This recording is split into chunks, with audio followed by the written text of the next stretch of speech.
আজকে আবার একটা নতুন ভিডিও তোমাদের সাথে শেয়ার করছি।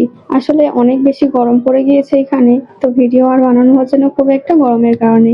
আর শরীরের অবস্থা কি বা বলবো, দুদিন ধরে মাথায় ভীষণ ভারী হয়েছিল। আমি ভাবলাম হয়তো গরমের কারণে মাথাটা ভারী হয়ে আছে। তো রাত্রে তো একদম ঘুম হচ্ছে না, মাথা ভারী হয়ে থাকছে, মাথায় যন্ত্রণা করছে। তারপর আমি ডক্টর দেখাতে গিয়েছিলাম, তো আমার প্রেশারটা অনেকটাই লো হয়ে গিয়েছে, যার জন্য এরকম হচ্ছে। ভাগ্যিস ডাক্তার দেখাতে গিয়েছিলাম, নইলে হয়তো মাথা ঘুরে পড়ে থাকতাম। আর এখানে কি বলতো, কেউ কিন্তু কারোর খবর রাখে না, তোমাকেই কিন্তু তোমার খবর রাখতে হবে, মানে তোমার শরীর তোমাকেই ঠিক রাখতে হবে। এখানে কিন্তু তুমি যদি মাথা ঘুরে পড়েও থাকো, কেউ দেখতে আসবে না গো। শহরে থাকার যেমন সুবিধাও আছে, অসুবিধাও আছে। শহরে থাকার একটা সুবিধা কি জানো তো, এখানে কেউ তোমার ভাতের হাঁড়ির খবর রাখে না গো। মানে তুমি কখন ঘুম থেকে ওঠো, তুমি কি খাও, কি করো না করো, সেটা তোমার পার্সোনাল ব্যাপার। কেউ কারো পার্সোনাল ব্যাপার নিয়ে কথা বলে না এখানে। এই জিনিসটা আমার ভীষণই ভালো লাগে।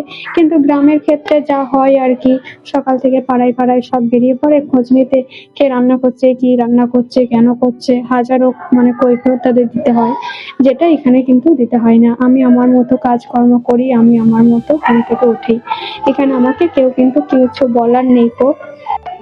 তো অনেক কথাই তো বলে ফেললাম, যাই হোক। তারপর বিছানাটা রেডি করে, আর এই জানো তো, এই টেবিলটা এখানে আছে, এখানে আমার ফিল্টার রাখা আছে, অনেক কিছুই রাখা থাকে। আর এই টেবিলটা প্রতিদিনই আমাকে গোছাতে হয়, যতই গুছিয়ে রাখি গোছানো আর থাকে না। ঘরের টুকটাক কিছু কাজকর্ম হয়ে গিয়েছে, তারপরে আমি ব্রাশ করছি। আসলে প্রতিদিন রাত্রেই আমি ঘুমানোর আগে ব্রাশ করি, তাই পরের দিন সকালে যখন টাইম হয়, মানে খাবার আগে পর্যন্ত, তখন আমি ব্রাশ করে নিই। তারপর ঘরটা ঝাড়ু দিয়ে ঘরটা মুছে নিচ্ছিলাম। এদিকে আমার রান্না মোটামুটি কমপ্লিট হয়ে গিয়েছে, মানে রান্নার ফাঁকে ফাঁকেই আর কি কাজগুলোকে করে নিচ্ছিলাম। আজকে আর রান্নার খুব একটা ভিডিও ক্লিপ নেওয়া হয়নি কো।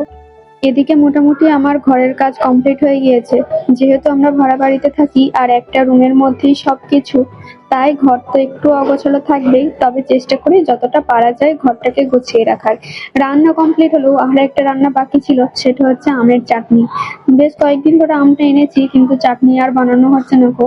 আর আমার না চাটনিটা খেতে ভীষণ ভালো লাগে আমের, বিশেষ করে গুড় দিয়ে যদি বানানো হয়। তো চলো এখন আমি স্নান করবো, তারপর খাওয়া।